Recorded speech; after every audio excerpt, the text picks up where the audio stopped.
I think the most important thing that someone writing a speech has to remember is you're not writing it for yourself, you're writing it for others. And to be aware of your audience is the single most important thing when it comes to writing anything that's going to be delivered in public. And another tip I would suggest is simply read your speech aloud to yourself. When you've written something, always try to actually say it out loud, and it gives you a little bit of distance from your own words and helps you rethink what you want to say. And then finally, when it comes to the conclusion and the introduction, wait until the end to write those. I think a lot of people make the mistake of trying to write the introduction first. My experience is it's always much better to leave that till the end when you've actually written the speech.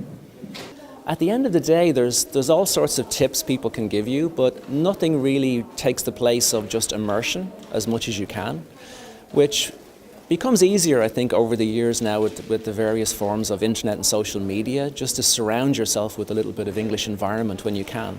Just pick out the things you like to do, sports, entertainment, politics, whatever, and listen to shows, read as much as you can.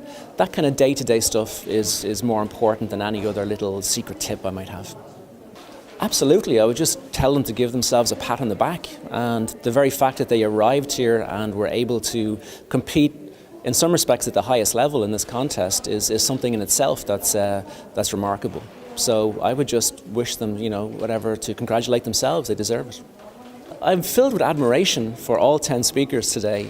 On one hand, it was easier for me because I was a judge, but on the other hand, it was also more difficult. It was hard to pick out who was the best speaker at the end. And you can't help but think, when I was a younger person at their age, I was nowhere near as accomplished in public speaking, and I was filled with admiration for them, actually.